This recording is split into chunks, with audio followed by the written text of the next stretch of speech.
Alhamdulillah wa syukru ala ni'amillah wa la hawla wa la quwwata illa billah. Asyhadu an la ilaha illallah wahdahu la syarikalah wa asyhadu anna Muhammadan abduhu wa rasuluhu alladzi la nabiyya ba'dah. Hadirin ikhwatal iman rahimakumullah.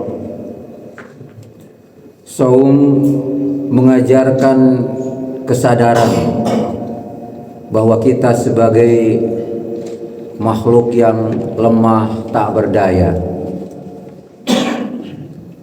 untuk memberlangsungkan kehidupannya. Manusia membutuhkan suplai makanan, air, dan partner untuk bereproduksi. Dengan saum, ketiga kebutuhan primer dan vital itu diberhentikan, dipending buat sementara, agar manusia menyadari betapa dirinya sebagai makhluk yang lemah. Untuk bisa eksis, survive, memberlangsungkan kehidupan yang membutuhkan makhluk lain. Tentu diametral, bertolak belakang 180 derajat dengan Tuhan, Zat Allah Subhanahu wa Ta'ala, yang tidak membutuhkan semua itu.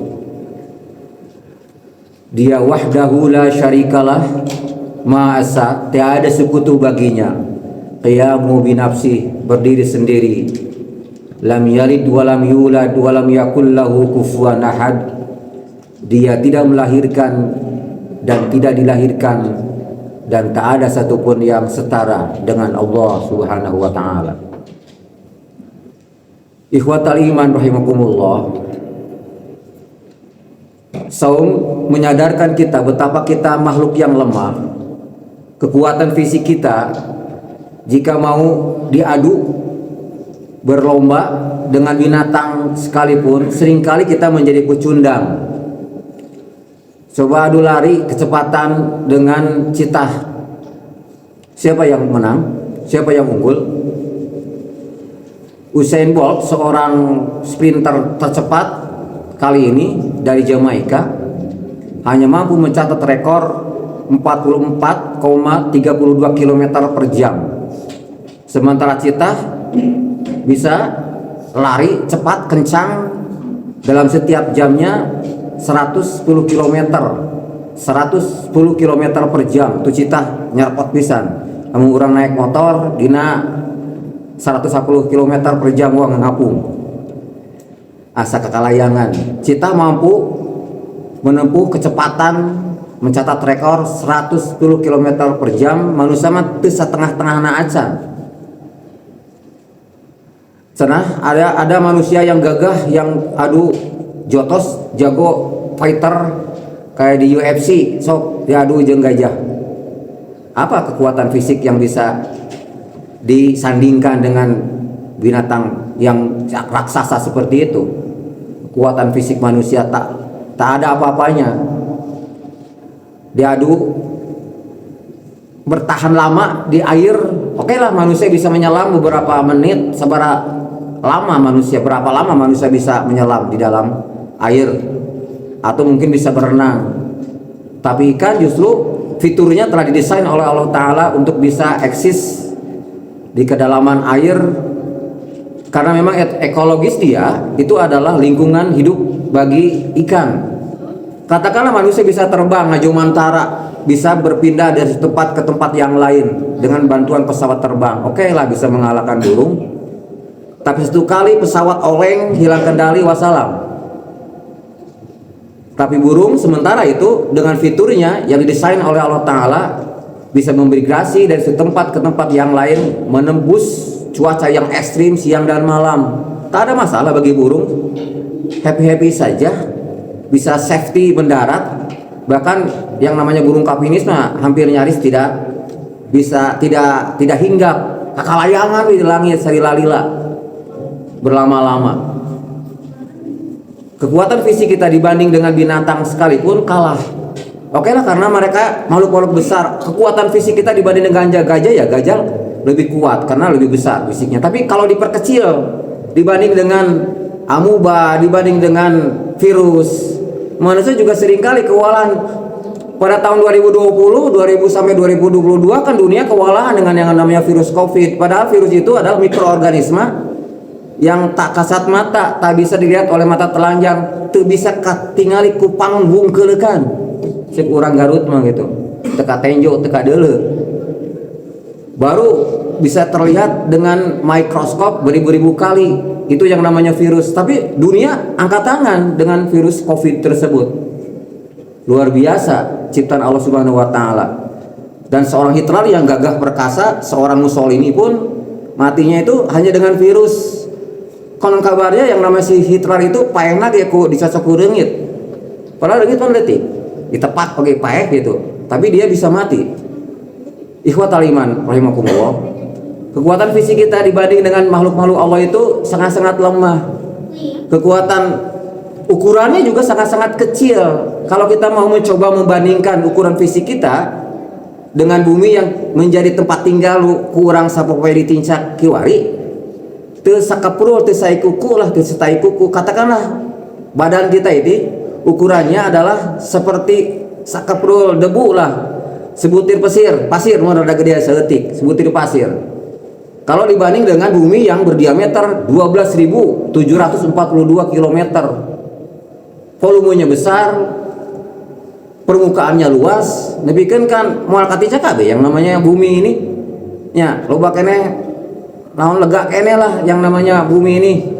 Loba keneh nusan ka anjerakan ku jelema, pada urang ayeuna pageuyeuh-geuyeuh Pak.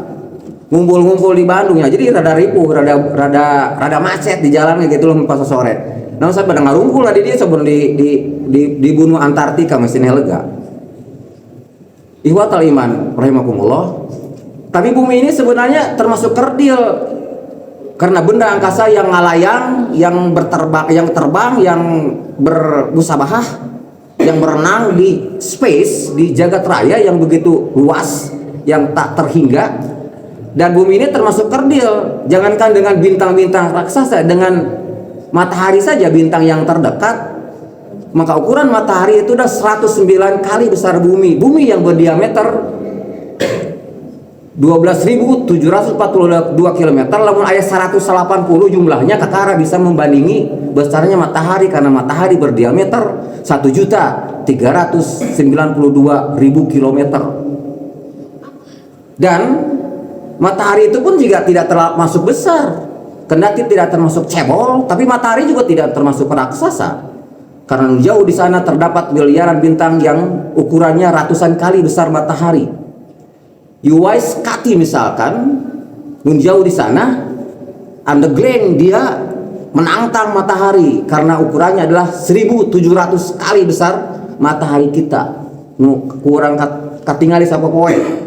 Ada Uwais Kati yang ukurannya adalah 1.700 kali besar matahari, karena Uwais Kati itu berdiameter 2.380.000.000 kilometer. Allahu Akbar, summa Allahu Akbar. Bukan saja ukurannya yang raksasa, jumlahnya juga sulit diperkirakan, tidak bisa diperkirakan berapa sih. Para astronom juga bingung, pokoknya malah senah namanya bintang ke bintang nubaranang di jagat raya eta jumlahnya itu adalah sebanyak butiran pasir di seluruh pesisir pantai lah gitu kira-kira. Nah, tidak akan terhingga karena akan terus diketahui sekian waktu sekian lama dengan teleskop yang lebih canggih akan ditemukan lagi ada bintang yang sangat-sangat jauh dari bumi kita ini, terus ditemukan bintang-bintang yang baru dan yang sudah bisa dipastikan, diperkirakan, yang diprediksi, yang sudah bisa diprediksi adalah galaksi Bima Sakti misalkan. Galaksi Bima Sakti yang mana tata surya kita, matahari, planet, satelit yang ada, yang kita aya di jerona, eta orang enak kekalayangan di angkasa ini, itu bintang yang menghuni galaksi Bima Sakti diperkirakan, diprediksi sebanyak 100 miliar bintang. Sementara para astronom mencoba memperkirakan jumlah galaksi yang ada di alam semesta itu berjumlah 2 triliun galaksi. Katakan kita berasumsi setiap galaksi dihuni oleh 100 miliar bintang. 100 miliar kali 2 triliun sabaraha jumlah bintang-bintang. 100 miliar kali 2 triliun 200 200 miliar triliun. 200 miliar triliun juga sekumaha tuh. Teka bayang lah. Pokoknya mah eta hitungnya lah pasir nu aya di pesisir pantai kira-kira gitu. Para astronomis tak bisa menghitung memperkirakan berapa jumlah bintang-bintang yang ada di jagat raya itu. Dan jaraknya juga sangat-sangat jauh. Pernah kita mencoba-coba ngahayal gitu. Ari panon poe jaraknya ti bumi urang. Di bumi nu kurang ditincak ayeuna sabaraha kilo? Berapa kilo? Pernah hitung? Ganteng kan menghayang apal, ganteng kan eta tali rapia ka panon poe itu digulung eta ka kanyawan gitu. Nah panon poe candel kan ka panon poe ti bumi ieu. Atawa ngapungeunang layangan, tang layangan nepi ka panon poe nyangkat di dina ieu dina panon poe teh digulung tah sabaraha kilo. Para ilmuwan mencoba untuk menghitung jarak antar bintang-bintang, antar planet, antara benda-benda angkasa dengan kecepatan cahaya. Saya mampu merambat dalam setiap detiknya sejauh 300.000 km. Sangat cepat sehingga kalau orang ngurungkan lampu, begitu saklar di-on-kan langsung ngebrai.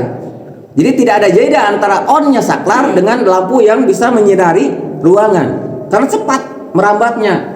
Para ilmuwan sudah bisa memperkirakan yang namanya saya mampu merambat sejauh 300.000 km dalam setiap detik 300.000 km, bayangkan cepat sekali. Dan saya matahari lamun urang mencoba untuk memperkirakan lamun urang misalnya aya di pantai, ketika matahari nongol di ufuk timur, cahaya itu sampai ke bumi itu selama 8 menit 20 detik. 8 menit 20 detik, sadetiknya 300.000 km, lamun 8 menit 20 detik sabaraha detik tah 8 menit 20 detik 8 menit sabaraha lah. Orang jangkapkeunna 8 menit lah 20 detik bisa hese ngitungna. 8 menit sabaraha detik? 8 kali 60 kali 300.000 sama dengan 144 juta kilometer. Lamun dijangkepkeun 8 menit cahaya matahari sampai ke bumi, maka diperkirakan jarak matahari ke bumi atau bumi ke matahari adalah sejauh 144 juta kilometer. Dan baru-baru ini teleskop Hubble buatan NASA itu bisa menangkap sinyal menjauh di sana ada bintang yang jaraknya dari bumi sejauh 28 miliar triliun, 28 miliar cahaya, 28 miliar tahun cahaya, 28 miliar tahun, bayangkan 28 miliar tahun sabaraha detik kali 300.000. Allahu Akbar, summa Allahu Akbar, summa Allahu Akbar. Dan kalau kita merujuk firman Allah Subhanahu wa taala dalam surah Al-Mulk ayat 5, ternyata selama masih ada bintang-bintang yang masih diprediksi diperkirakan oleh manusia, maka itu masih berada di lapis langit pertama. Allah menyebutkan dalam surah Al-Mulk ayat 5, a'udzubillahi minasyaitonir rajim, wa laqad zayyana as-samaa'a ad-dunya bimasabiha wa ja'alnaha rujuman lisyayatin wa a'tadna lahum 'adzabas sa'ir. Kami telah menghiasi lapisan langit dunia, lapisan langit yang paling dekat dengan bumi adalah selama ada bintang. Katakanlah bintang Earendel yang jaraknya dari bumi itu dinamai dengan Earendel oleh para astronom. Dari bumi jaraknya ada 28 miliar tahun cahaya. Itu ada bintang yang terjauh, tungtung langit kahiji, lapisan langit dunia. Kita tidak tahu lagi ada apa di lapisan langit kedua, berapa tebalnya. Lapisan langit ketiga, keempat, kelima, keenam, ketujuh. Allahu Akbar, summa Allahu Akbar, summa Allahu Akbar. Lalu bandingkan dengan ukuran fisik kita. Apa kira-kira alasan yang membuat kita manusia menyombongkan diri di hadapan zat Allah Subhanahu wa taala yang Maha Perkasa, Maha segala-galanya nanti di yaumil akhir untuk mempertanggungjawabkan seluruh amal kita. Itu sebabnya maka dalam surah An-Naba Allah mengkritisi si Fir'aun. Si makhluk Fir'aun anu nyombongkeun dirina, anu nganggap dirinya salaku pangeran. Ana rabbukum a'la, kata si Fir'aun. Akulah Tuhan yang maha tinggi tersebut. Lalu Allah mengkritisi si Fir'aun, a'antum asyaddu khalqan amis sama'u banaha. Apakah kalian manusia lebih dahsyat, lebih hebat dibandingkan dengan bumi yang telah Allah bangun? Rafa'a samkaha fasawwaha. Allah meninggikan, membesarkan, meluaskan langit tersebut, dan Allah menyempurnakannya dengan 7 lapis langit. Allahu Akbar, Allahu Akbar, Allahu Akbar. Kembali lagi kepada tema awal, pembicaraan di awal. Saya mengajarkan kita betapa manusia ini adalah makhluk lemah, tak berdaya, hanya sekedar meninggalkan makan minum untuk beberapa saat saja. Banyak orang yang tak mampu untuk melaksanakan saum. Menunjukkan bahwa manusia itu betapa lemahnya, hinanya. Kecil fisik kita, kecil pula kemampuan kita. Mudah-mudahan saum yang kita jalani beberapa hari yang telah lalu dan beberapa hari yang akan datang. Sekarang sudah besok masuk tanggal likuran, tanggal 21, satu likur. Insya Allah menjadi wasilah perantara bagi kita untuk menyadarkan diri kita sebagai makhluk yang lemah, lalu kemudian menafakuri penciptaan Allah, penciptaan langit dan bumi dan diri kita, dan tadakur ingat kepada kekuasaan dan nikmat Allah yang tidak terhingga, menjadi perantara untuk menggapai derajat ketakwaan. Rabbana la tuzigh qulubana ba'da idh hadaitana wa hab lana min ladunka rahmah innaka antal wahhab. Rabbana atina fid dunya hasanah wa fil akhirati hasanah wa qina adzabannar. Aqulu qouli hadza wa astaghfirullah li wa lakum. Wassalamualaikum warahmatullahi wabarakatuh.